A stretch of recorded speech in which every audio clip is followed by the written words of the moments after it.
আসলে আমি আর রাজন শায়েস্তাগঞ্জ রেল স্টেশনে ট্রেনের অপেক্ষায় ছিলাম। অপেক্ষায় সেই সময়টাকে আনন্দময় করে তুলতে রাজন মজার মজার নাচ করছিল।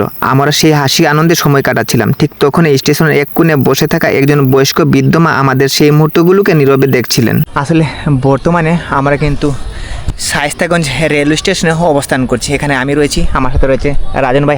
হাই দাও। টাইম করে হর টাইমটা একটু দেখোছেন 5:35 আমরা যদি দেখাই একটু সামনে, এখানে একটা বৃদ্ধ মা বসে আছে অনেক সময় থেকে। আমরা বিষয়টা নোটিশ করেছি। হ্যাঁ, এখন একটু ভিউ ব্যবসার জন্য আমরা নেমে পড়ছি।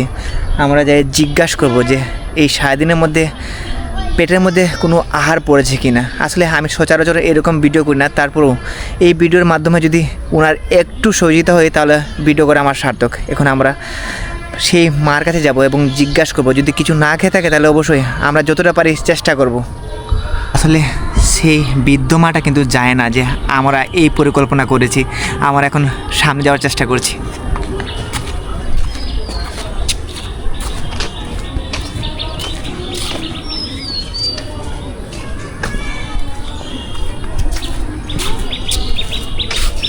সারাদিনের মধ্যে কিছু খাইছো না? সারাদিনে কিছু খাইছো না? খাবার খাইছি, দুইটা সিঙ্গারা খাইছি, একটা চা খাইছি। দুইটা সিঙ্গারা একটা চা খাইছেন। আর কিছু খাইবেন? এখন কিছু খাইবেন? কিছু খাইতে না?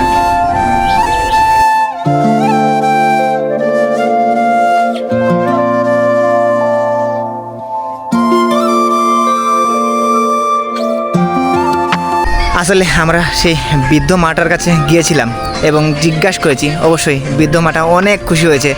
আমরা যে শুধু তাকে যে জিজ্ঞাসা করলাম যে কেমন আছেন মা, এটাই উনি অনেকটা এক্সাইটেড এবং অনেকটা একটা হাসি দিয়েছে। এই হাসিটা আসলে ভাষায় প্রকাশ করা অসম্ভব বিষয় আর কি।